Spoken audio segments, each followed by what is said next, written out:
You're listening to the Bear Down Chicago Podcast with Logan Bradley, Ryan Dangle, Patrick Sheldon, Brendan Shagrew, and Jack Wright.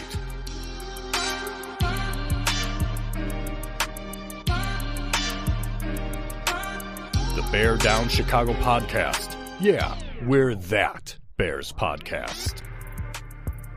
All right, folks, welcome into another edition of the Bear Down Chicago Podcast. I am your host, Ryan Dangle. If you want to find me on Twitter, you can hit me at Ryan Dangle. That's Dengel. Folks, just as always, if you are listening on the audio only, come check us out on YouTube. We would love to hang out with you. You can see what the guys with the voices look like. As well as the flip side of that is if you're checking us out on YouTube, maybe you want to listen in the car. We are streaming just about everywhere. Now, I am joined by the one, the only, the assistant editor of Bears Wire, Brendan Shagrew. If you want to find Brendan on Twitter, you can hit him at Brendan Shagrew. That's Sugrue. Brendan, two things. One, Blackie Beats by Blackie Chan, our intro. Freaking love it. Every time I hear it, man, I get ready. I get jazzed. I think it's so cool. And the second thing is, I feel like I haven't seen you in like 7 months. Like, I know it's only been like 3 weeks, but still, it feels like forever. How are you, dude? Dude, it's been a long time. I'm good. It's been a busy weekend. And yeah, like the last few shows, obviously you had prior obligations and then I was hosting. So it's nice to kind of be in the passenger seat for once, or at least back again. A little less responsibility, thankfully, but it's been good. I know it does feel like a long time, but yeah, we're fully in the off season now. I was just thinking today, like I was sitting outside on my deck with my dog and I'm like, there's no Bear stuff going on today. Like there's no mini camp yet. We already got through the rookie mini camp. It's very like, just, chill out. Let's wait until we get like more into the summer. And yeah, it's kind of crazy. It's a slow time of the off season. Okay. So 2 quick questions for you. Do you watch 1921, whatever drive it is? 1920. Yeah. Yeah. Okay. 1920 drive. And then the other thing is, I can't remember what your answer, like, do you want to see them in Hard Knocks? Yes. And yes.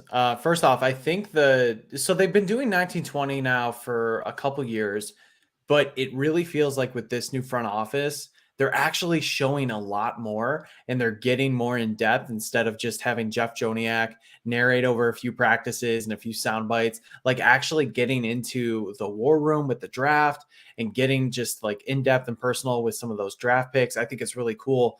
So yes, I would love to see Hard Knocks. I know some people are like, we don't need the distraction. We don't need the fanfare around it, but I say bring it on. It's a fun opportunity. I love watching Hard Knocks with every other team. And why wouldn't I want to get like up close and personal with my favorite team? No, I feel the same way, just to get that almost, okay, I was about to say unfiltered, but it's definitely filtered access, but just that, like the looks of the ins and the outs of all the stuff that goes on, and to see it for your team, I think it's a real special treat. And I get that it's a nuisance to the team, but man, I don't know. This is maybe getting too far into the podcast, but this team, I don't think is going to the Super Bowl this year. Right. And so Shut your mouth. Okay. No, okay. I want to make sure. Are we there? No. Are we drinking the Kool-Aid yet? No. But I know what you mean. Like you're not giving up like competitive secrets or competitive advantages. Like you're already showing stuff on 1920. And yes, that is like controlled by the Bears. I just think that's overblown. And okay, the Lions didn't make the playoffs last year, but they still had a winning record, their best record in years. They were on Hard Knocks. Didn't seem to do them any harm. Why not the Bears? No, I agree. I'm having a moment, like really thinking about this. The Detroit Lions might be the favorite to win the NFC North this year. Maybe. They could be, and to some sports books they are. Look, wow, that's a. Right. I feel really weird saying that. Like When has that happened in your sports fandom that the Lions have been potentially the best team in the NFC North?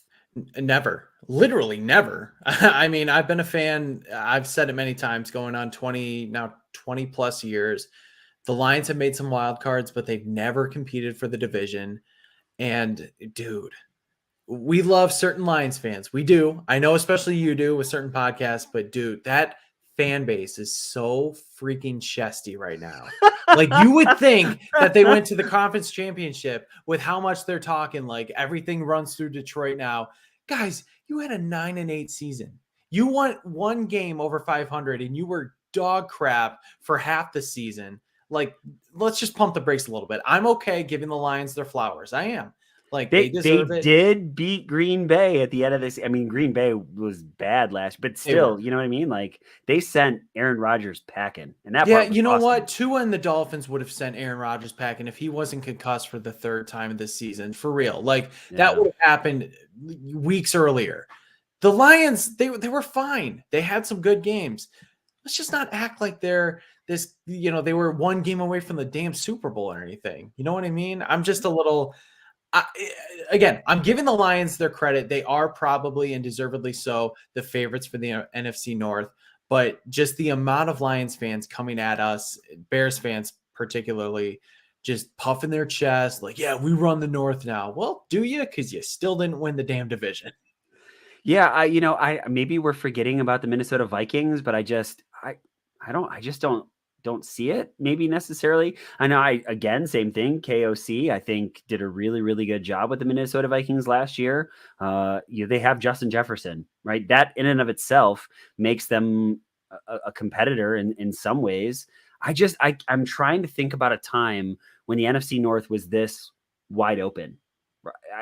I don't think there's a very clear favorite. Like, so I say it might be the Lions, but I don't think that it is with absolute certainty the Detroit Lions. Yeah.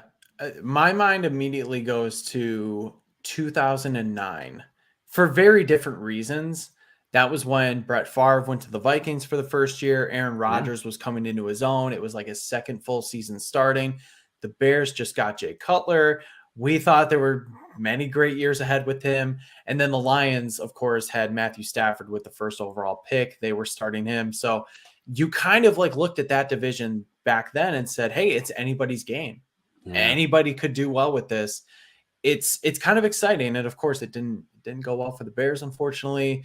But this year, you have some proven quarterbacks with Jared Goff and Kirk Cousins, unproven guys with Jordan Love, and then some, I'd say in the middle, Justin Fields, somebody who's proven enough or something, maybe needs to prove more.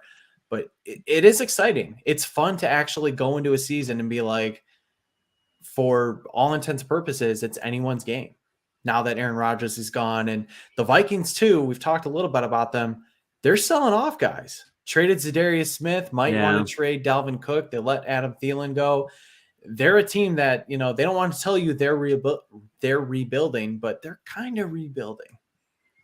Again, as much just shit as I've given Kirk Cousins, because I just don't get it.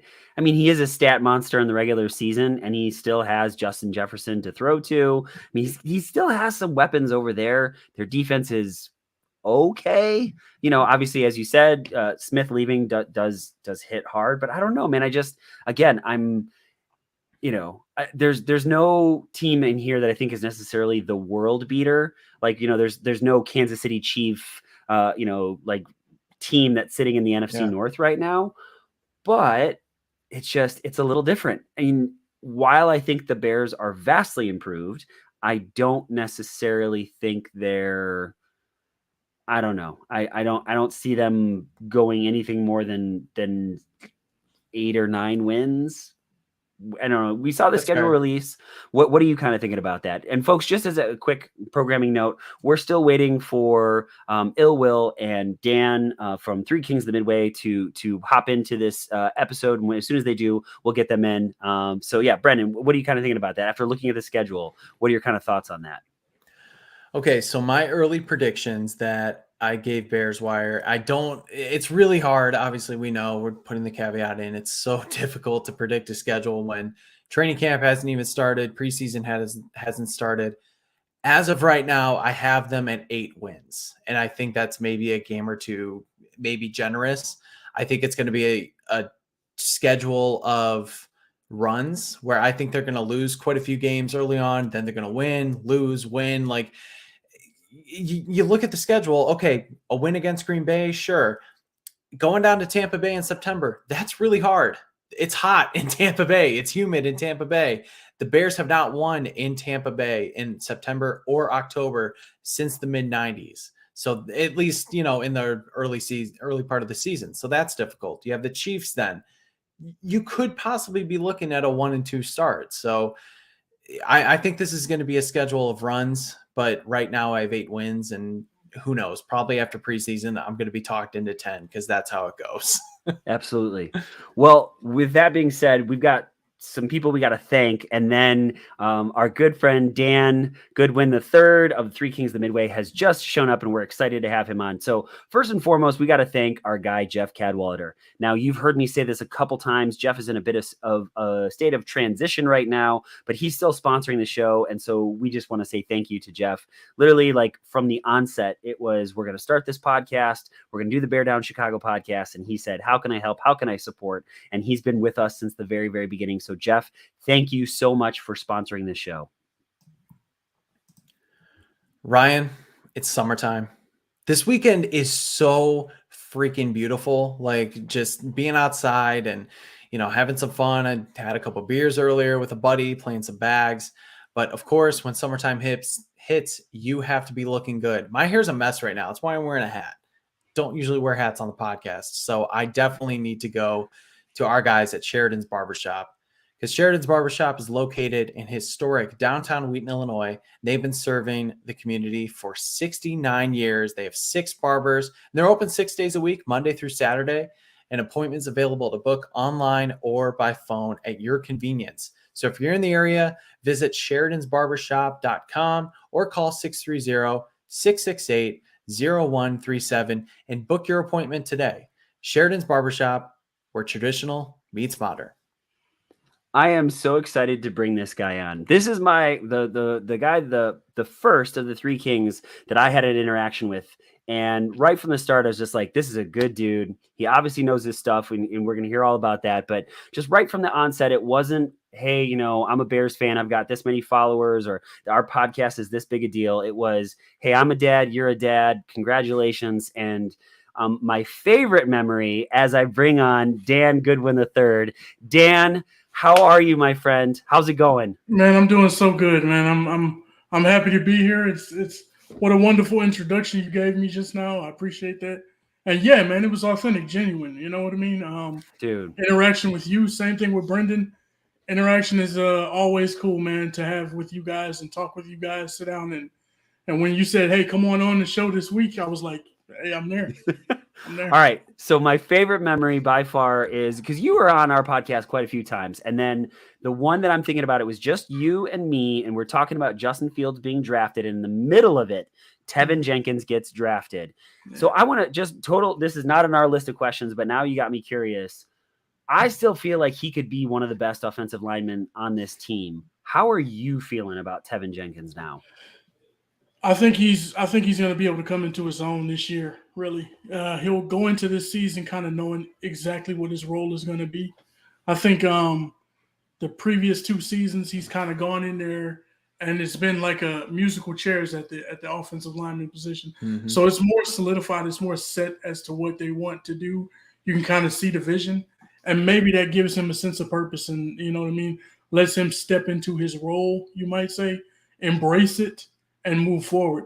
I think he'll really come out. We know he's got the talent, man. It's undeniable, right? He's nasty. He's tough up front. Yeah, he's got everything you need in a guard position, right? Even a tackle. But I think he's better suited for guard. I think he's going to be physical. And you need that toughness. You need that physical, mean guy up front. You look at some of these teams that dominate, man. Their guard play is always outstanding. You know what I mean? From the Zach Martins or who is it? from him to Quentin Nelson to, just so many of these guys that really dominate in the middle of the line. Of course you need your protection, right? But those guys do so much to help the center and also help the tackle, when they need to double team and stuff like that. So, yeah, it's definitely going to be nice for him to actually, of course, he's moving again. You talk about musical chairs. He's moving over to the left side. But at the very least, the plan is for him to be next to Braxton Jones now, who played every single snap at left tackle. He was, whether it was Riley Reif, Larry Borum, guys were coming in back and forth on the right side next to him as he was learning a new position. So hopefully that continuity will help. But also, Dan, real quickly, got to shout out the Bulls love we're giving right now. I love it. Yeah, we it's playoff season, you know what I mean? And, Yep. and I said, let me go ahead and throw some Bulls stuff on just because. Especially with Jimmy Butler playing. Yeah, Okay. Jimmy's doing his thing. So let me ask, have you seen Air yet on Amazon Prime? I haven't. Actually, I'm going to watch it tonight, though. Okay, Oh, nice. so I'm not a basketball fan. I'm not the shoe connoisseur that I know you are. Mhm. I was glued to the screen. It was so freaking good. So Dan, I can't wait to hear what you have to say about it, man. Oh yeah, absolutely. I'm gonna definitely watch it tonight, and I'll probably touch base with you tomorrow and let you know. That sounds great. Sounds great. Sure. All right, so talk to us. Where are the Three Kings at? Not physically where you guys at, but like how's everything going with that? How's the podcast running? I know you're running the same problem that most of us are running into, trying to get the logistics of everybody together all the time, and also a little bit of the off season. How's everything going for you guys? Yeah, it's scheduling, man. You got guys who we have jobs, and then we have what we do with podcasting, and it's just a matter of trying to get everybody lined up, schedules coinciding, and things like that. But we're still rolling, we're still good. Ill Will is doing his thing, of course, on Twitter. You guys see him all the time.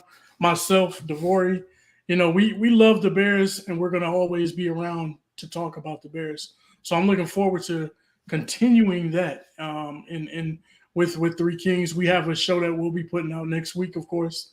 We were going to put one out this week. I had a death in the family, though. Oh, man, Dan, my I'm sorry. brother-in-law died. So, things like that. But these types of things happen. So we had to kind of switch some things around. So we didn't get to do our show this week, but we'll do it next week. We'll see how it goes. And then going from there, we'll be putting out a show every week, getting ready for the season, getting ready, amped up for it. So we're looking forward to it. Well, Dan, Yeah. our condolences, man. We're that really sorry to hear that. Oh, absolutely. I appreciate that, man. I appreciate it. Hey, so I know that Roy's going to be here a little bit. I know he texted me that he was going to be running a little bit late, but I do want to hop into the questions. And so if that's okay with you, Dan, I want to hop right into it. And if it's okay with you, kind of make this a little bit of more fun conversation. We'll all kind of poke in and kind of throw in our two thoughts if that works for you. Yeah. All right. Dust is settled. The draft is done. I want to hear overall thoughts, but then Dan, I also want to hear maybe a guy that you're really excited about and one that you're like, I don't know if I got that draft pick. I'm maybe cautious is the right word, one that you're kind of wait and see feeling for. So overall thoughts and excited and a cautious for. I think overall thoughts is outstanding draft from top to bottom, in my opinion. They were able to do some things that we thought they were going to do. And then they also did some things that we didn't expect them to do, right? But at the end of the day, you look at what Ryan Poles and Matt Eberflus are doing, and they're solidifying their roster.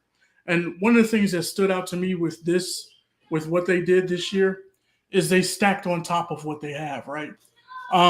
Everybody wanted Jackson Smith and Jigma. My co-host, Devori, he was beating the table.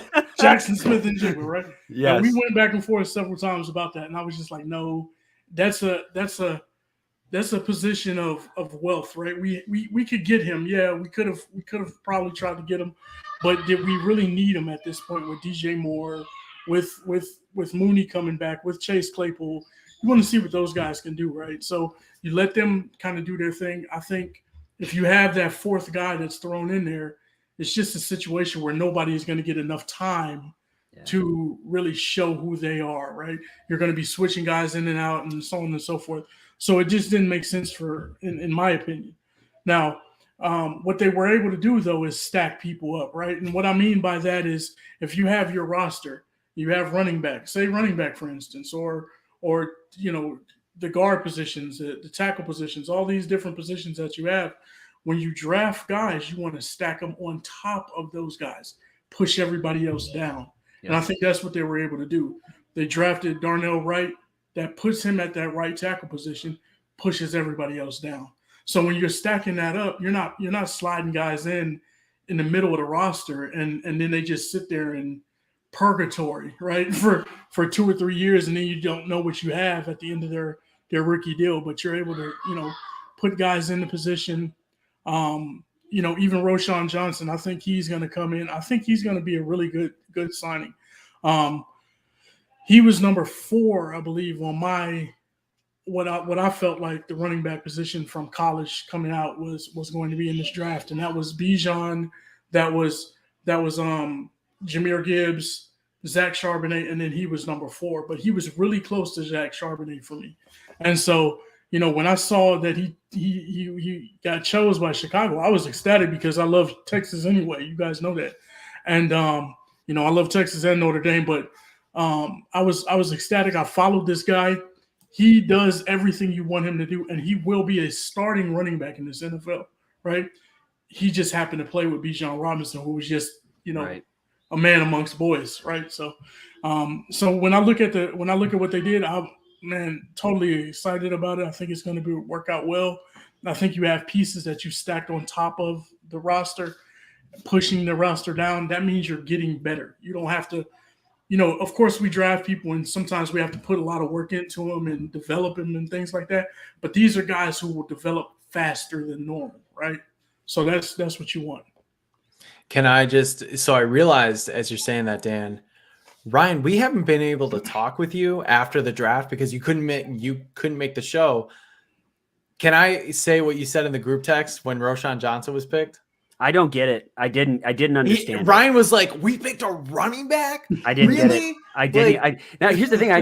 I've had a chance to hear a lot about him. I think the thing that got me excited, maybe excited isn't the word, but looking at him in a really positive light is that he learned the special teams playbook, whatever it was they had him learn in one night. Dude went home and just went over and over and over again. He was the only person that got a perfect score when they had rookie minicamp. And so that's a guy that you want on your roster. I just felt at that particular time and place, I didn't understand the pick. I didn't get it. But Dan, to your point, you're thinking that he's number 4. They need a good running back. I just thought they liked Dante Foreman, but Brendan, you were saying that's a stopgap guy to begin with. Yeah. And I think he's somebody who really complements Khalil Herbert well. And we talked a lot about it with Jacob Infante when he was on a few weeks ago. You got a running back who has star qualities, who doesn't have a ton of tread on the tires. Or, he hasn't removed a ton of tread. He's got fresh legs. 93 carries his last season, still the same yards per carry as Bijan Robinson. That's huge. So you're getting a guy who hopefully, fingers crossed, you can actually get a lot of wear and tear out of because he didn't have that much in college. It's really cool to see. And just, I really have not heard the amount of praise coming out for a Bears draft pick like Roschon Johnson, whether it's his college coach, Deshard Choice, Bijan himself, other college scouts, the Bear scouts themselves, this kid's special. It's unbelievable to hear the amount of praise that this guy has, and it seems like it's well-deserved. Mm-hmm. Yeah, and one of the things that stood out to me is if you follow Texas football and you listen to what the coaches are saying, this guy has been under a couple of different coaches, right? And each one of those coaches, head coach and whatnot, even offensive coordinators, from the changeovers and things like that, even those guys, they have all said that he's the leader. In a locker room that featured Bijan Robinson, probably the best running back in the country, right? Probably for the last 2 years. It was him and Kenneth Walker the previous year. Kenneth Walker went to the draft, and now he was pretty much, he was the guy, coming out of college. So, and on a roster that featured Bijan Robinson, him being the backup to him, he stood out as the leader, vocal leader. He followed, people followed him. Even Bijan Robinson himself said that. So, he's got some leadership abilities and qualities to his game. And not only that, but he can do some of the things that Bijan can do. He's probably not as good, of course, right? Bijan is, exceptional. But, when you're talking about being able to receive the ball out of the backfield, run the ball, run between the tackles, run outside, he fits the mold of doing all of the things necessary. So, and it also goes a long way. You've seen that video, that picture of him with a Chicago Bears jersey or a sweatshirt on in college. So that always looks good. Oh, absolutely. And a good blocker. I don't think I was mad about the player himself. It's just, I thought that there were other positions that they needed, but that's not what Ryan Poles does. Ryan Poles gets the guy that he wants, that he thinks is the best, position or rather the best draft guy at that spot. So yeah. Hey, Makes sense. Yeah. So I want to follow that up. Who's one player that maybe had you scratching your head? Like maybe, do we need that guy? Do we need to go that position? Was there anybody that the Bears actually picked, even though you said it was a really good draft? I don't know if I scratched my head on any of them, to be honest with you. I think from the defensive tackle position, we got two good guys that can play right away and help the team. I think, of course, Roschon, we just spoke about him. Mm-hmm. I think Darnell Wright. Darnell Wright was a good pick, and I have no problem with that pick at all. And at the beginning of the draft, though, I always said that I would have gone somewhere else, except for the offensive line, right? So we need offensive line help, but I was just so focused on defensively. I focused the whole offseason. I was just like, man, I know we need offensive line. I know we do, right? But at the end of the day, we had, 17 sacks as a team last year. You know what I mean? I was just like, Brendan, let's put this question up here. So this is further down the chain, but it couldn't be more perfect. Dan, I'm right there with you. They walked away with this draft with 0 pass rushers. They don't have any pass rushers on their team. What do they do? They have to sign somebody, right? Yeah, they're going to sign somebody. I've been saying it before free agency started that Yannick Ngakoue is a guy he produces. Now the problem with Yannick is that he's not great against the run, but neither was Robert Quinn, neither was Leonard Floyd, right? So you can hide that, you can mask it and things like that if you have other guys that are able to contribute, right? So we've solidified some of the defensive front and the defensive tackle positions, right? And so if you bring a guy like Yannick in, then he can be masked, he can be helped and things like that. One thing that you could say about him, even though he is not great against the run, he produces. Look at his track record. He has several 10 plus sack seasons. He's produced at every single stop along the way in Indianapolis, the Raiders, Jacksonville Jaguars. He's produced everywhere in different defenses, right, with different coordinators. So that's a guy that you could possibly get. There's other guys that are available as well. I would say take a run at him first because he has a little bit of understanding of the defense and what they want to do because he did play with Indianapolis. Right. And at this point, you have depth players. You have guys who can play the run, who can play the pass. They're not those superstar, or I shouldn't say superstar, but they're not those pure pass rushers like a guy like Yannick Ngakoue, Justin Houston, etc. I call them mercenary pass rushers. You get a guy cheap in the offseason, you put him on third down, and you just say, pin your ears back and go get the quarterback. Absolutely. That's what you need. If you can stop the run and do some things on first and second down and make it like a 3rd and 6, 3rd and 7, and you put these guys on the field to get the pass rush or to get the quarterback, that's what you need. That's all we're asking for. We know that obviously there's deficiencies with the guys who are on the market right now, but just somebody like that, that's all we're looking for. That's it. I think you're right about that. Definitely. Well, I'll be curious to see if Gervon Dexter or Zach Pickens, like just being a presence in the middle of the defensive line, can somewhat help maybe some of these developing guys like Dominique Robinson. I don't know why I'm totally drawing a blank. Travis Gibson. Travis Gibson. Thank you so much. Right. Like to see if those guys can maybe get free up a little bit. I don't know, but I would agree with you, Dan. I don't think the guy is on this team right now. I thought Travis Gibson was going to be a guy to step up last year, and what he did last year was I was blown away. I mean, it was so disappointing, man. I mean, he came off of, having a really good season as a backup to go in there and kind of have his opportunity to. That's all you ask for as a football player. That's all we ever ask for. Give me an opportunity and let me show you what I can do. He had an opportunity and he squandered it last year, in my opinion. Yeah. Now, is he going to be presented with another one? It's possible. It's possible that he has it. Going into this season, maybe they say, "Hey, fight for it." You know what I mean? They still have 2 open spots in my estimation, right? Both end spots are wide open. Anybody can grab them. I think Dominique Robinson is a good player, but he's so young at that position. Last year was his first time ever playing that position. He played quarterback. He played wide receiver, and things like that. So his first time ever playing that position is at the top level everywhere. NFL, not even in college, high school, none of that did he play that position. So he's got a lot to learn at that position, but he does have talent, and he can be like a situational guy right now. Maybe he develops further. I don't put it past him. I hope these guys can. The coaching staff can develop guys.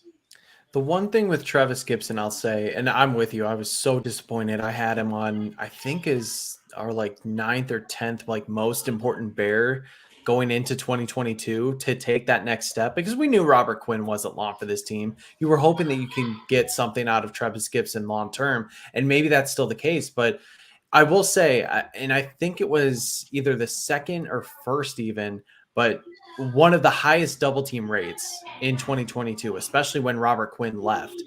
Guys were just keying in on him. They knew he was their biggest threat. They were just double teaming him as best they could, as many times as they could, so he couldn't get to the quarterback, and that was the case. So, but hopefully with some of these guys coming in, DeMarcus Walker had a career year last year. Rasheem Green seems to at least produce a modest amount every year he's been in the league.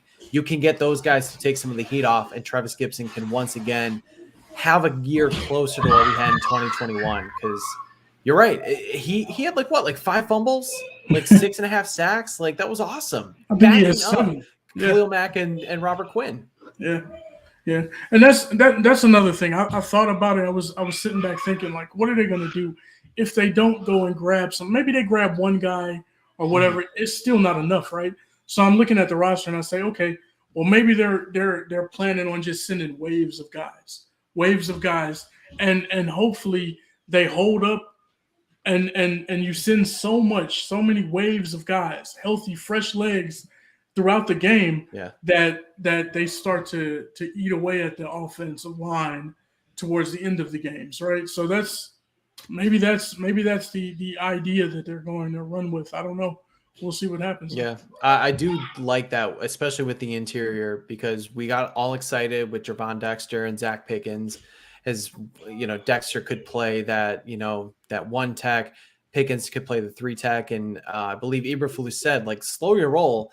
Andrew Billings and Justin Jones, they're still the starters, but these guys are still going to get runs. So that alone, that's a 4 deep interior group, which you got fresh legs there, which is really important. If you could do the same thing with the edges with some of those guys that we mentioned, you're right. I think that is going to be really effective, because you wear the offensive line down. Those guys aren't rotating out. You can at least have a deep group like that. I think that's a good point. I think it can make a difference. Absolutely. Dan, let me ask you this. Which rookie do you think makes the biggest impact right away? Not necessarily long-term, but just right out of the gates, boom, this is the guy. I would say, I'd probably say it's got to be Darnell Wright. I mean, he's going to be stepping into the position of right tackle. If he's able to solidify that in training camp and preseason, and grab hold of that position, then maybe he becomes that guy. If not him, be careful. The kid from Miami, the cornerback from Miami, is a monster. He can play football. He tackles. He will come up and hit you in the mouth. He's physical. That's the type of cornerbacks that they love. They want long, rangy guys who are not afraid, you might say, to get physical on the edges. And if he can step up, then that might be a really good pick as well for the Bears. But I would say probably Darnell Wright makes the most impact right away, just because he's going to have that opportunity at right tackle. And if he can solidify that, if he can push some people around, he's a nasty one too. He's tough up there, man. So, the offensive line is looking much better. It's improved. Yeah, definitely got an upgrade. But I'm curious, and you said you might have leaned defense in the first round. Offensive tackle was always going to be a big option no matter what. But I was very vocal about wanting Paris Johnson as like my top. And then I wanted Broderick Jones over Darnell Wright, but I wasn't like complaining about the pick at all because I know we needed an offensive tackle.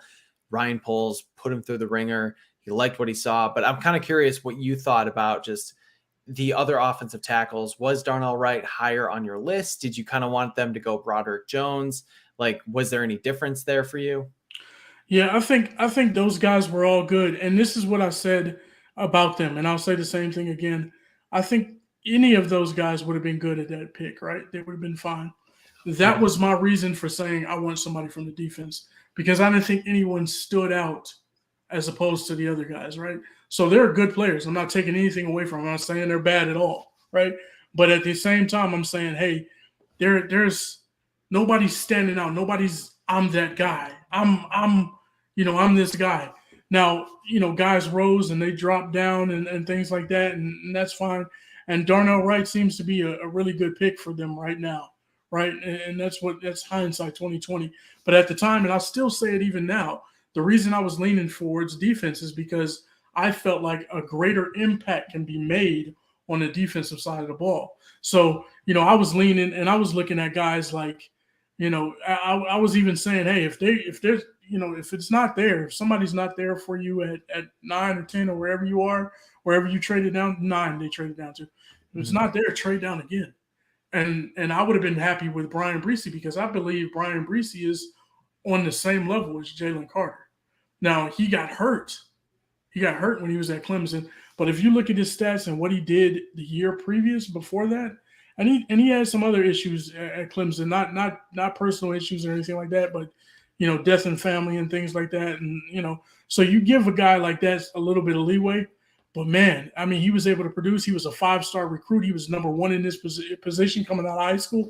So all of those things said, hey, this dude he's not bad. Yeah, he did have an injury, but he's past that, and he showed that at that pro day and also at the combine. So I was kind of leaning to that because I felt like that was a value pick.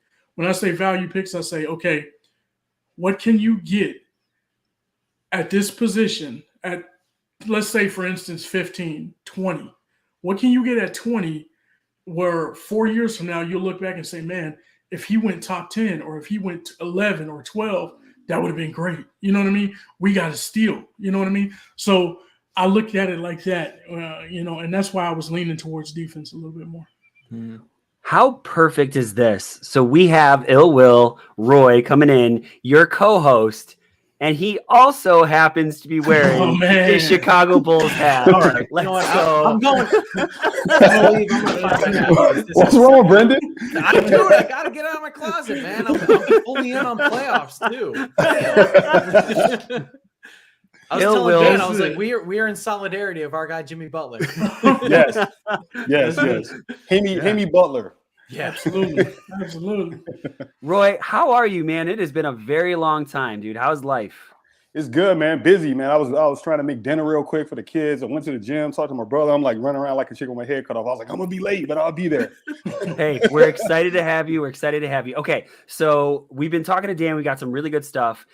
Can you give me like 30 seconds, your overall thoughts on the 2023 draft? I like it, man. I like, more than just the players, I like the approach that Ryan Poles has. And we talked about this on our podcast, that he likes to accumulate draft picks, just takes a bunch of swings. Not all these picks are going to work out, but when you pick 11 players, right, every draft, you're going to have like 4 or 5 that hit. And that's how you build a roster. So that's my main thing. I just like that overall approach. I'm glad we have a GM that finally like does that type of the type of strategy in the draft. Just pick players after player. You know, it's such a difference between Ryan Pace and Ryan Poles. Like, just feel like Ryan Pace was like, hey, let's spend all this money and all this draft capital to get somebody that used to be good, versus Poles saying, no, let's set it up for the future. It's just such a vastly different approach. Oh yeah. I love it, man. I know people get mad about, like, I don't get caught up in each pick necessarily, mainly because we don't know what these guys are going to do, right? We can look at these guys' tape and be like, oh, I think he's going to be good. But the reality is a crapshoot, right? Outside of like the first round draft picks and maybe the second, it's a crapshoot, right? Yep. Some of these guys work out, some of these guys don't. And the way good GMs and good team builders do, if you look at like the Ravens, you look, even the Packers, God forbid the Packers, they just keep making picks. They just make picks. Every draft, they have like 13 picks. Like I said, maybe 5 of them hit. But if you get 5 guys here, 5 guys there, hit a couple guys, you got a whole team. And then you have depth because you have all these like 3rd and 4th round picks waiting behind guys. And so they just let guys go in free agency. They get a comp pick, and that 3rd round draft pick they picked 2 years ago, now he's a starter at cornerback. And now you don't need to go out and spend $20 million on a cornerback. And the approach is just like, it's awesome. I know, like, they're not perfect. They're not going to make all the right picks. They should have picked this guy over that guy. Like I said, I don't get caught up in it. It's the approach. It's the overall process that they use to build a roster that I like. It's refreshing, like you said, different from Ryan Pace. Yeah, I totally agree. I mean, it's so hard to judge at this point because these guys haven't even put on pads yet in terms of, playing at the pro level. But in terms of the process, you focus on the interior, you focus on the trenches. I've said it many times. It's been 40 freaking years since the Bears actually spent a top 10 pick on a tackle. It's not like they've been hurting for top 10 picks, man. Like, they've been there. So you actually, you get a tackle there. You get 2 interior defensive linemen, 3 of your first 4 picks. This is how good teams are made. And yeah, is Darnell Wright, Javon Dexter, and Zach Pickens all going to work out? Probably not. It's just how it is. But like, if you get 1 or 2 of those guys to become really good starters, potential stars, like, that's huge. And you got to take more swings to get more hits. Like, that's what it is. So I'm with you. I'm really happy with it. You can actually sit back and say, we don't know how this draft is going to go, but at the very least, we know that all of the right steps were made to actually make sure it goes as well as it can. All right, so boys, let me ask this. I'm going to put this out here. We're going to go Dan, we'll go Roy, and Brendan. I want to hear your thoughts on this as well. Which veteran on this team do you think has the most to worry about after the 2023 draft? What guy, is now sitting on the hot seat? And maybe, I guess I could say with the addition of DJ Moore as well, because that's not something that we've talked about thus far. So again, on this one, I want to go Dan, Roy, Brendan, and I'll finish it up. To me, it's got to be Cody Whitehair. Cody Whitehair. You stole my answer, bro. I'll find out soon. It's got to be Cody, man. It's got to be Cody. So this is why it's got to be Cody. He's far removed from his Pro Bowl years, right? He's still only 29, 30 years old. So he's still fairly young. You should be able to get some more tread out of him, like 4, maybe 5 years out of him, to be honest with you. Those guys up front, they play for a while sometimes, right? So, 6'5", 300 pounds guy, if they move him to center, so be it. They've got guards now. So you can see that his days are numbered at that position. If he's going to be on that football field, it's probably going to be at center. If everything works out for his favor. I was a guy who thought that he might even get cut post June 1st, right? He'd be one of those post June 1st cut guys. If it happens, so be it. The Bears have plenty of money, so they could really carry him if they want to, which they might end up doing after all. So if they do carry him, I think he needs to step into the center position if he gets it, or if he's given that opportunity. And hey, you better take it, and none of this hiking the ball into your butt. You know what I'm saying? He did it too, man. Like Sam Mustipher did it, but so did Cody White. Yes, he did. James Davis, right? So he's got to clean that up. And I think he's pretty much on the hot seat, because you can see these young guys that are around him, young dogs around him, young guys around him, and it's like, hey, you're the veteran. You need to step up and kind of show these guys how to be veteran, how to play the game of football on the offensive line. So they're going to look to him to be somewhat of a mentor to some of these younger guys, right? And do that, and also stay freaking healthy, bro. Stop getting hurt. Be available. You know what I'm saying? Yeah. Be available. Yeah. You know? Yeah. Dan took my guy, so I'll give him. I think, Lucas Patrick was brought in here to be the starting center, right? So, and then they drafted Doug Kramer, so he got competition. It's not just going to be Cody Whitehair is going to get his job, but I don't want to say Cody Whitehair because Dan said it already. He already stole me. My partner stole me. So I'll come up with one. I'll say Kendall Vildor. I know he's not a big name, but he started for us last year. They drafted Stevenson. Not only did they draft Stevenson, they draft the kid Smith out of Minnesota.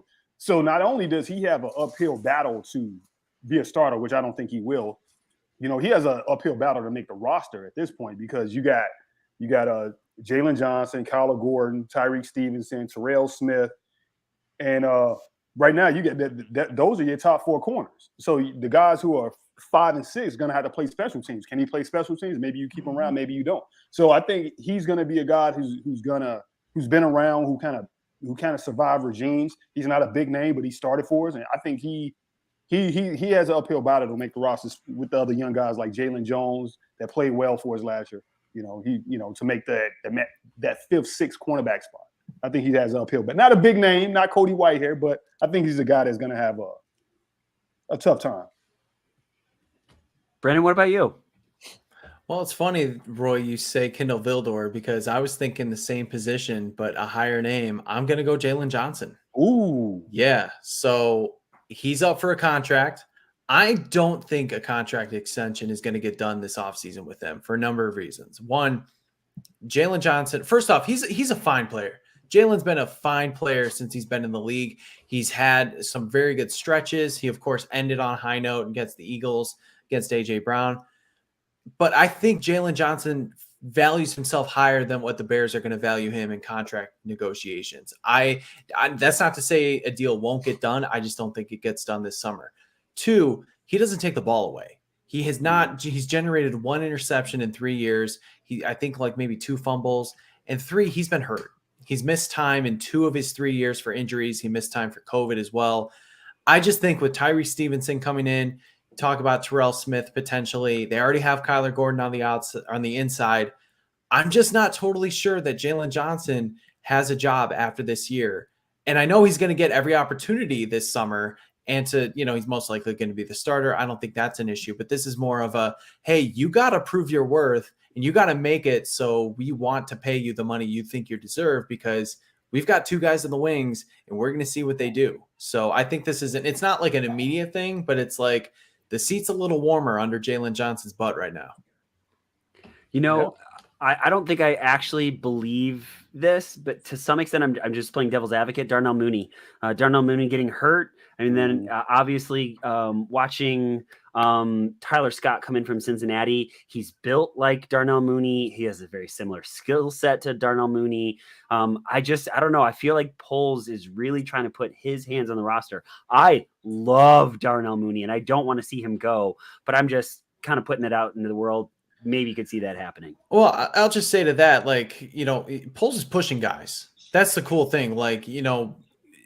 Guys like Mooney, guys like Johnson, these positions that we think are decent. Okay, you bring in 2 corners. Now you bring in a wide receiver like this, and who knows what Tyler Scott's going to do. But I do like the fact that Poles is pushing some of these positions. Like, hey, you got to continue to produce. And Mooney, even though he did get hurt, he wasn't having a great year last year, and we know what he's capable of. I do like the fact that he's like, your job isn't safe no matter what, because these younger guys, they could be coming for it. And that's a great point. You mentioned, because you look at what Matt Nagy and Ryan Pace was doing, and how long do we have Javon Williams and guys just sitting there? You know what I mean? Ryan Nall was Tyreek Mizell. Yeah. Oh, how long? You know what I mean? You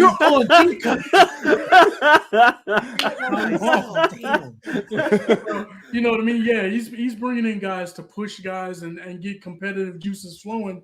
That's how you get better. You know what I mean? Guys are prideful in that locker room, man. And if you don't have it, you'll be exposed. You know what I mean? Really quickly. You will be exposed really, really quickly when it's competitive, right? when things are competitive, guys get exposed, their falls get exposed, and then you can really move on from them and do what you need to do. That's a great point too, and you bring up Darnell Mooney, but I'll also add to that Chase Claypool. Those two guys are up for contracts, right? They probably not giving out 2 wide receiver contracts. Probably not. So somebody better step up and be the better guy. Claypool got a different body type, and that's another aspect. You got to look. Claypool 6'5". They traded for Claypool.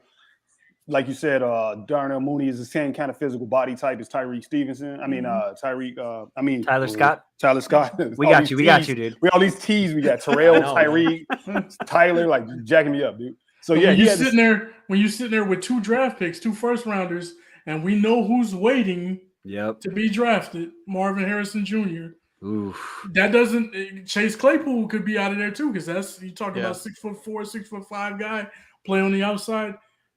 Hey, to have DJ Moore and Marvin Harrison Jr. Ooh, dude, that's all I'll say about that, boys. All I'll say about that is we were having the same conversation last year with JSN. And I know our guy Ness would say the same thing. Like we're saying, hey, just wait until 2023 when we get JSN and we pair him with Mooney. It feels like deja vu. Like, if we just get Marvin Harrison, I love him. I love him. He's such a good. I almost swore. Such a great player. I'm just saying, like, we don't know what's going to happen in 10 months. Yeah, I wish DeVore was here. I wish he was here. Oh, yeah, he would have been. Shout out DeVore. You would get him fired up bringing up JSN, man. Yeah. All right, so boys, we got a new roster, and so now I'm really curious to know what you feel that the strength of this team so far. And then, Roy, just so you know that we were talking about how the Bears are probably going to bring in a pass rusher at some point, but at this point, right now, stamp it, end of May. What do you think is the strength of this team? Let's go the same order. So we're going to go Dan, Roy, and Brendan. I would say the strength of the team has got to be the quarterback. That's your best guy. That's your best player out there right now. He's the guy that makes things happen. He gets things done. Even when guys are around him are not producing the way they should, he's able to get some things going.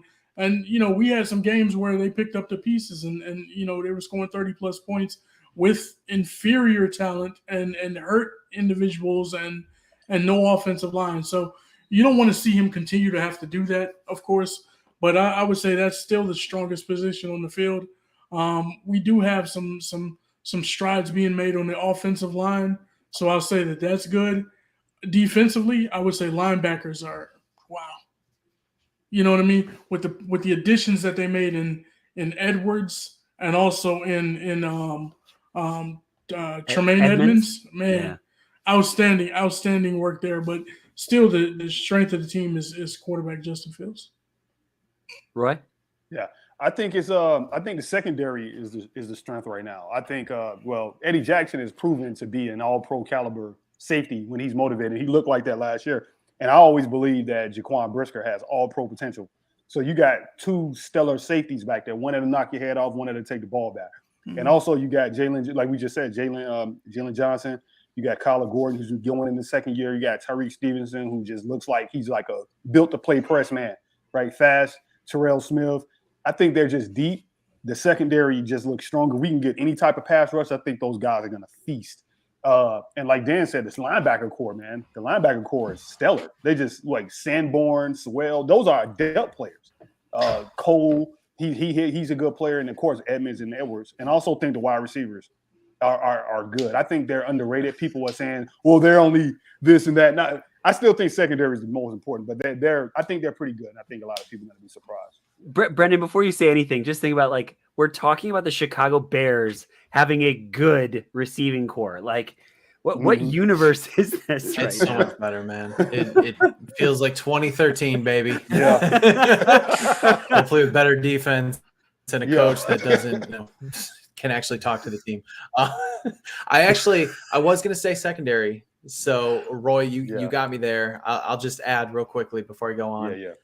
The fact that you had your starters go out and guys like Josh Blackwell, Jalen Jones were able to keep up with so little pass rush even then, I think is outstanding. So adding in back those starters and Tyree Stevenson, Terrell Smith, seeing what they can do, that's really helpful with the safeties. I would also say linebacker, but I'm going to touch on a position group that wasn't brought up yet, and that's running back. I really think the mix of Deontay Foreman, Khalil Herbert, now Roshan Johnson, and mix in Travis Homer as that special teams / pass blocking specialist as a running back. I think that's really, really huge. David Montgomery, for as much as we love him, and I love him so much for how hard he ran, he didn't fit the system, unfortunately. And Deontay Foreman is a much cheaper version of that, who has less tread on the tires, who is getting way more yards per contact than Montgomery was. You add in Johnson, who will probably push him, and Khalil Herbert, who can kind of fit in as that change of pace back. And then what was lacking last year? Pass blocking. Travis Homer is so good at that. I think it's just a well-rounded group. So I'm excited to see how they all flow together. I'm excited to see kind of who comes out on top from that group. But it's not the sexiest group right now, but you look at it and you're like, damn, it's well-rounded. Mm-hmm. I'll just say very quickly, Edmonds, Edwards, and Sanborn. That's a hell of a linebacking core and one that I'm very excited to watch. I don't think that teams are going to be able to run the football on the Bears the way that they were able to do that last year. I'm excited about it. I guess I should ask this question, guys, is there anybody in this call today or anybody on this pod that believes pass rusher isn't the biggest weakness? Is there another area that's bigger than pass rusher? No. No. Yeah, all right. That's the biggest one. So we're moving. Hunter next. You like Trenton Gill? Trenton Gill. Yeah. All right. So it's way too early. We haven't even hit like the main mini camps. We haven't really done anything. But let's just say like where we sit after the draft. Aaron Rodgers is no longer on this team. DJ Moore has been traded in. We're gonna go the exact same order that we have been going here, boys. A way too early prediction. How do you see the NFC North breaking down? Who's at the top? Who's at the bottom? Man, I hate to say it, but I think Detroit might be able to come away with it. I want to say the Bears. I want to pick them, but unfortunately, I feel like there's still a lot of coming together that the Bears need to do. There's still some question marks there. I think the Bears can mess around and they can get second place in the division possibly. But I think Detroit, for what they're doing, what they've done, they had a decent draft as well. Even though they did draft Jahmyr Gibbs and everybody was flabbergasted by that, they ended up trading Swift away. So I think they have a nice core. You have the veteran quarterback leadership of Jared Goff.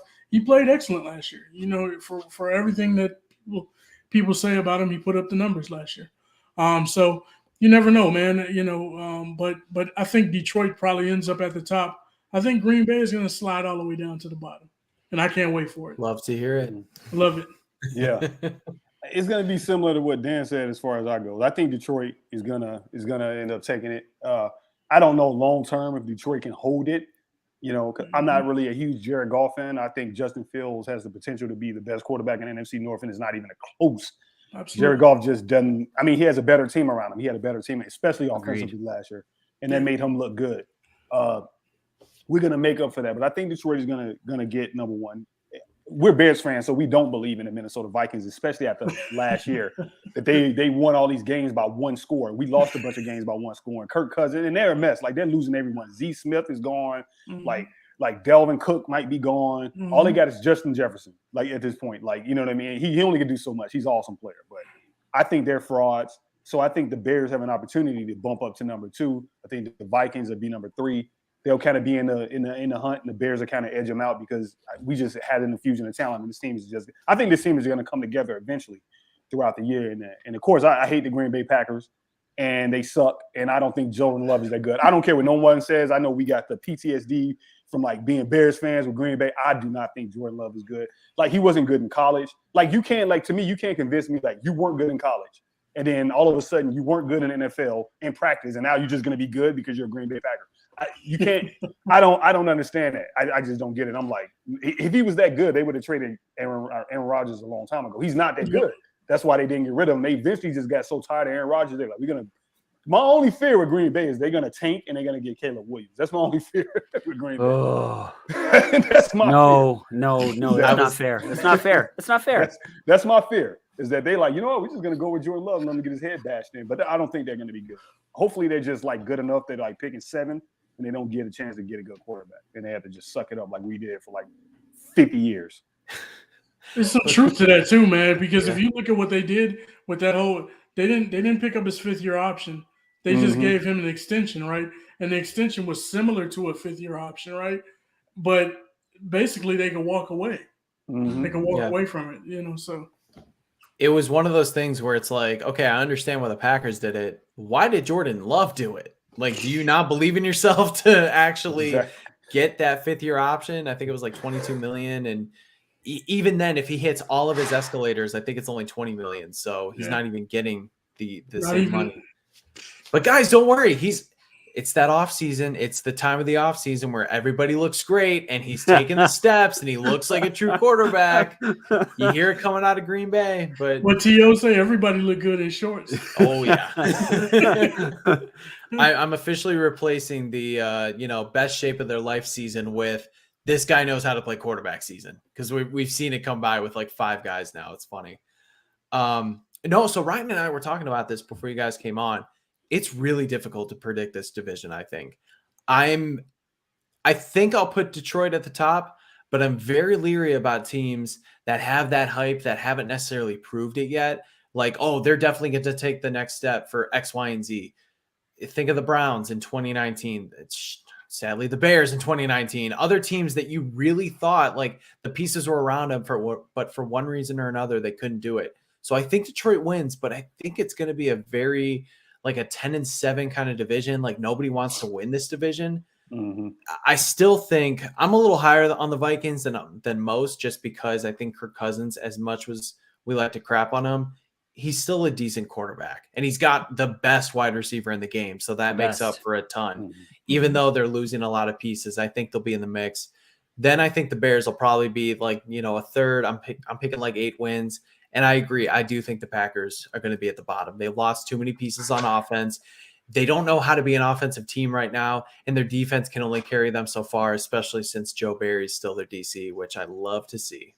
Good points. I'm just going to be curious to see what happens with LaFleur. I feel like he has coached well with Rodgers, but obviously making some really stupid mistakes along the way. I mean, now it's him. It's your team. It's not Aaron Rodgers' team with you on the sidelines. It is your team, and you're going to see what he does with it. Boys, what I want more than anything else is for Jordan Love to be just awful. Just terrible quarterback, because they deserve it. You don't get 2 Hall of Fame quarterbacks back to back and then have a good quarterback after that. It shouldn't work that. You need to have trash forever following these 2 quarterbacks, right? San like Francisco, losing Michael Jordan. Right. Like you can't. You can't, man. They have to be bad. They have to be. Yeah, Brendan, what's up, dude? Can I just say, I don't want him to be trash, because then it means the Packers suck and they can get a new guy. I want him to just string him along just enough, like other Bears quarterbacks have done with us. Trubisky? Yes. Like, hey, Trubisky would have a good game every 4 or 5 games, and people would say, I could be good. Let's string him along. Let's see what we can do. Kind of like maybe not as good as Kirk Cousins, but just do enough to give Packers fans hope, and then 7 just wins, smash them. Maybe give them 6 or 7 wins. Okay, have good games, and then just have terrible games like Tony Romo did. Botch the field goal and miss it. In the playoff. Right when you're at the cusp of greatness, it get dashed to pieces. Pick six. So boys, how do you feel about the Bears starting off the season against Green Bay right out of the gates? I think I might be one of the few people that I'm not excited about it. I would rather see what this team is a couple games before we go to Green Bay. What are you guys kind of feeling about that? I'm cool with it. Because I want Jordan Love's first real game to be a meaningful game against Chicago. That would be cool. I think maybe the rivalry and things like that will hit him, and maybe they can smash him and dash his hopes and dreams and really get inside his head for a long time to come. You know what I mean? So that's the way I look at it. I remember, and the reason I say this is because I remember when Mitch Trubisky, he opened up the season on the road against Green Bay that one year. It was 2019, I think it was. Yep, opened up the season on the road against Green Bay. And I wasn't happy. No, I think it was 2019. 2019. I know the one you're talking about. Yeah. No, I was gonna say 2019. 2018 was on the road. 2019 was at home. Was at home? They lost Okay. like Yeah. 10 He to got 7. picked off by But Indy. that was 10 all to that 7. all that hype. The Bears Yeah. are going to the Super Bowl. Yeah. And that really jacked up his mentality, right? He went out there and threw the ball like 55 times, and we produced 7 points. It was ridiculous. So that's what I want to see happen. So I don't mind it. I'm cool with it. I think we have the better quarterback. So at the end of the day, we're more prepared for it. So I'm okay with it. Yeah, I actually love it. I love it. And one of the reasons why I love it, I think Justin Fields actually understands this rivalry as a Bears quarterback. Like, I don't think he likes Green Bay at all. If you pay attention, they've beaten us, but you watch the games, especially last year, they were close. At some point, at points in time, it looked like we were going to win the game. Mm-hmm. Like, it looked like we were going to win some of these games. Justin Fields would do some stuff, and then it didn't work out, right? And I think he even did that his rookie year. He kind of played well versus Green Bay. Like, he's not afraid of Green Bay and the mystique. And I think when you got a player with the mentality of Justin Fields, who he wants to beat Green Bay. He wanted to beat Michigan as Ohio State. He understands it. He understands that Aaron Rodgers is gone. And I know a guy like the way he thinks, he's like, this is my time. This is my time to take over this rivalry and dominate it. Like, he believes that Ryan Post, we're going to take over the North and never give it back. He believes that. And when you got a quarterback who this guy is going to do whatever he has to do to win this game, he is not scared. That's the thing about Mitch, not to bag on Mitch. It wasn't a talent thing. I think he was literally kind of scared. You can see the nervousness and the weight on him, whereas Justin Fields embraces it. If he got to run for 300 yards and throw for 300 yards and jump over the pile of people, he's going to do it. He wants to win. And I think that to take in this new era of Chicago Bears football, nothing is better than have your team that's rebuilt Justin Fields with weapons, with offensive line. It's to just stomp Green Bay. Just annihilate this. Just crush their soul and just end this. And Bears fans are nervous about Green Bay. Just go in and he's sitting on the sideline with his jacket. He's laughing. He's laughing with Darnell Mooney in there, chuckling with Chase Claypool. He's high-fiving Cole Kmet. He's smacking Darnell White on the behind. Like, no, bro, smack him. Like, I'm tired of the Green Bay Packers, bro. Get it over as soon as possible. I'm done with them. I'm sick of them. I'm sick of the Green Bay, the fear of Green Bay, F Green Bay, as a record label staff and as a clique. Hell yeah, man. Oh my God. We need Roy on the pod more often. I love it. My hype man in the corner. I love it. No, dude, I'm with you. I really do love it as well. One, for the reasons you just said, like, it's our time. I do believe the Bears have the better quarterback. They have they know what they have with Justin Fields more than what the Packers have with Jordan Love.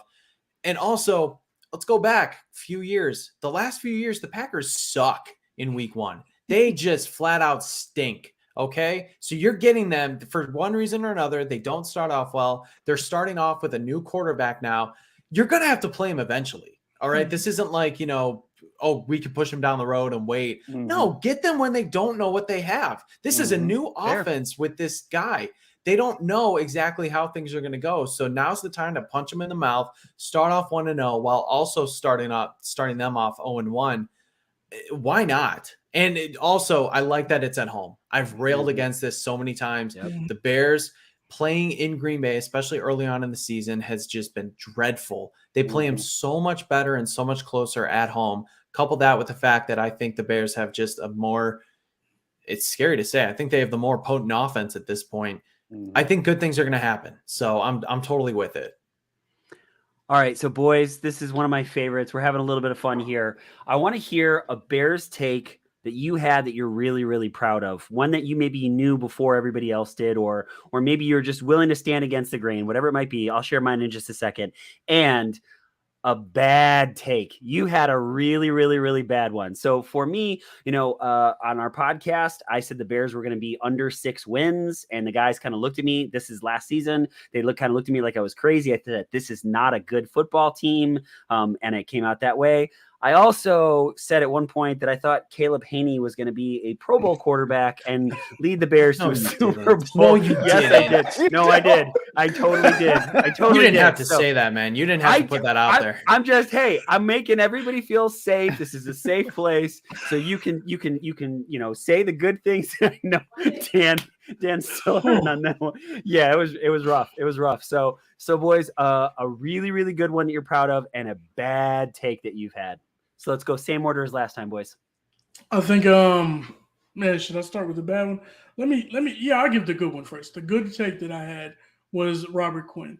Was never a believer in Robert Quinn. From the day we signed him, I was not happy with the signing because I felt like he only produced in contract seasons. If you go back and you look at his career with St. Louis, with everybody he played with, including the Cowboys, he really shined in the season where he needed to get paid, where he was looking to get paid money the following year.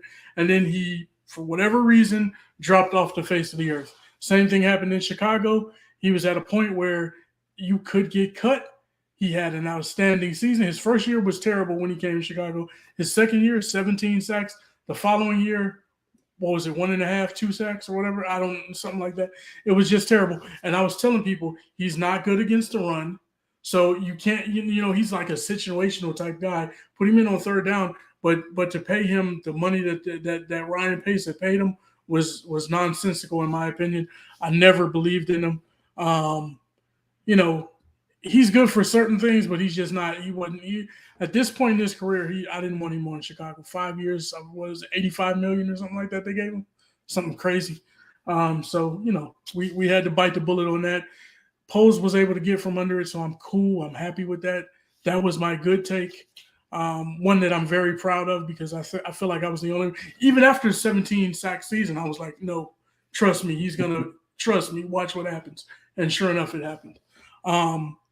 I've had so many good takes though. No, I'm just joking.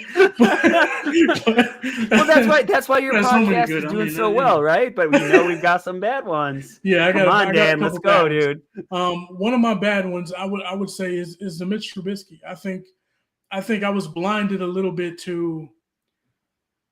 I was hard on Matt Nagy, deservedly so. But I end up giving Mitch Trubisky a little bit of a pass in some regards, and until the writing was just super clear on the wall. I was so focused on, hey, this guy is not putting people in a position to win. And Mitch, he had some talent. He had a little bit of talent, right? So you could see it, like Roy was saying, you could see something pop up here and there, and it's like, okay, I can work with this. I can work with it. But at the end of the day, Matt Nagy wasn't doing his thing, and I was like totally wiping it off, and I wasn't focusing on what he had the mentality that he had going on.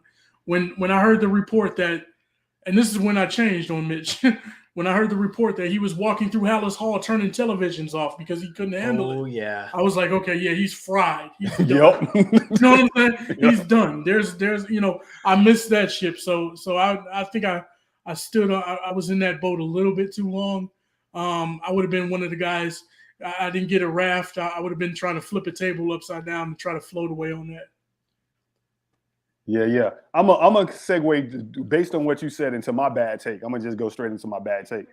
My bad take was surrounding Mitch Trubisky. It was around when the Nick Foles. I wanted to get rid of Mitch so bad that I was willing to accept almost anybody to get rid of Mitch Trubisky. So when we got Nick Foles, I was like, great. At least he can run the offense, right?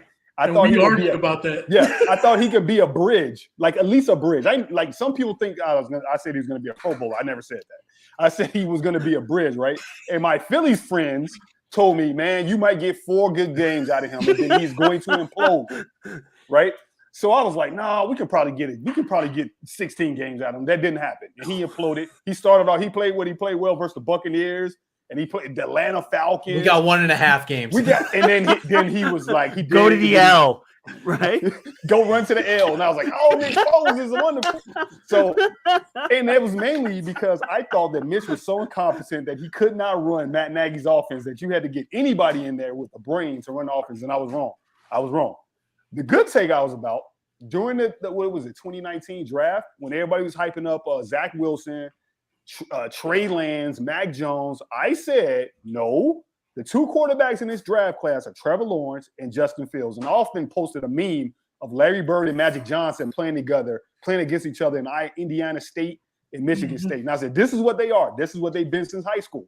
Yep. These are the 2 quarterbacks. Everybody else, I mean, Mac Jones might be a serviceable quarterback. And I was like, Trey Lance and Zach Wilson are boom or bust candidates. They might bust. And what happened? They bust. And guess who's still standing?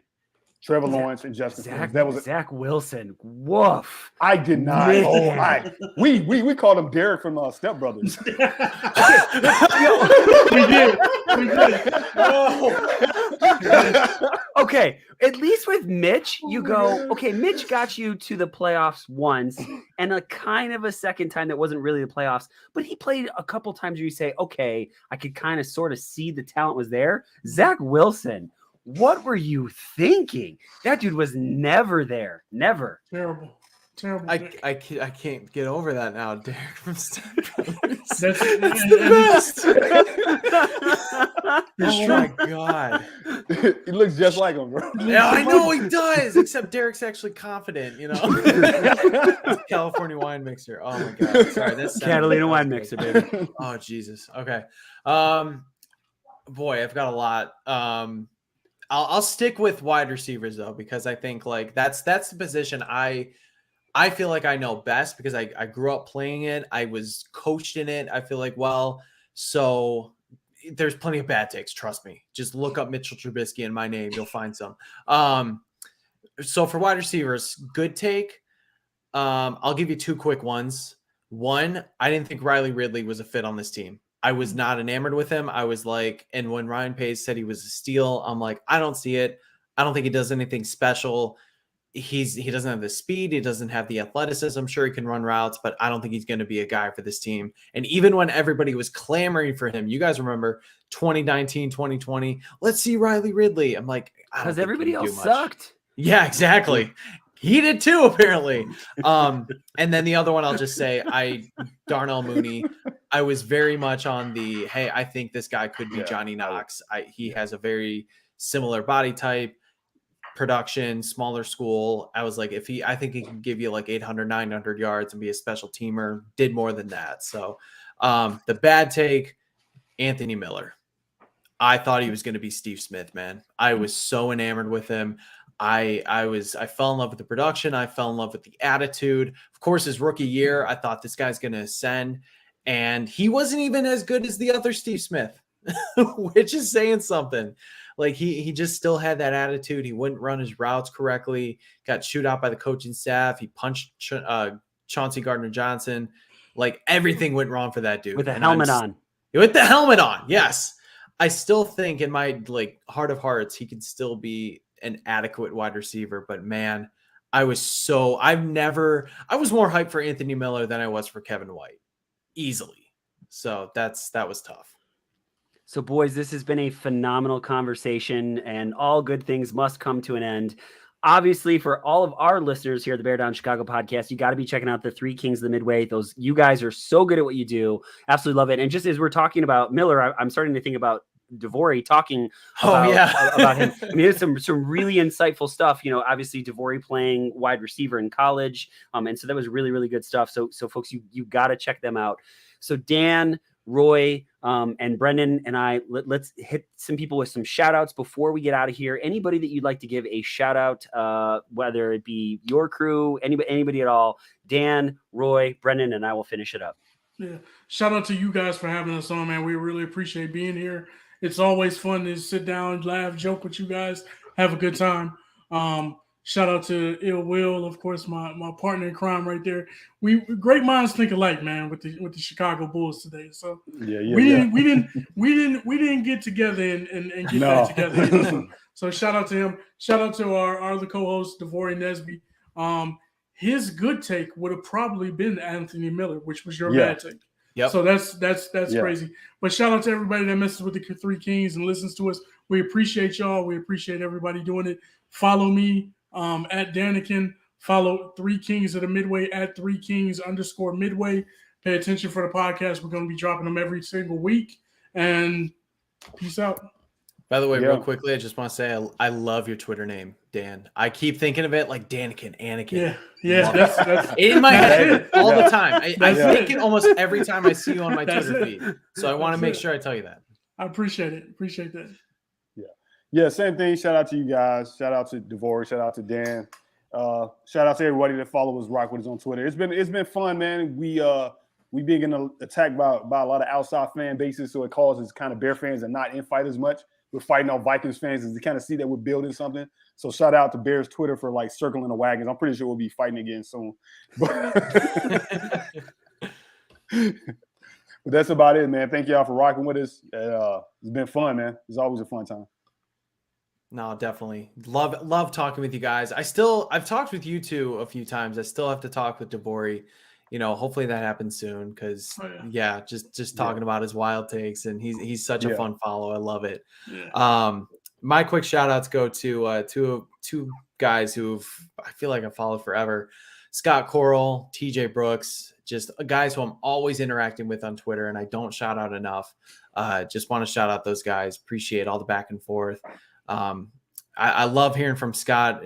Definitely. He called me one time, when he was like moving back to Wisconsin. He's like, I'm so sorry. I have to tell you, I'm moving back to Wisconsin. I was like, no, that's great, man. I'm glad you're back in the area. Like, just a great dude. And TJ as well, just always hopping in and, talking ball, whether it's hockey, football, basketball. So, many more guys, but shout out to those two in particular. Yeah. You did it, Ryan. But I caught it right away this time. You did. Okay. So shout out to Devori. I know he wanted to be here, but he had work, and so he couldn't make it. And I really wanted to have him on. We'll get him on in a future episode. Devori, thanks for hanging out with us. And my good friend Rob Kirkland. I'm just gonna, nobody's business. Rob needs some love right now. So a shout out to you, Rob. I'm thinking about you. Lots of love to you, my friend. And I hope that you and your family are safe and well. All right. So folks, I got to say thank you so very, very much for hanging out with us. It's the off season. And so things are going to be a little bit more sporadic. That's okay. We're going to keep coming at you with episodes. Check out the Three Kings. I mean it. Can't say enough good things about those guys. They are so good at what they do. Episodes, like I said, they're going to be coming out a little bit sporadic, but thank you so much for listening. We know you can get your Bears content anywhere.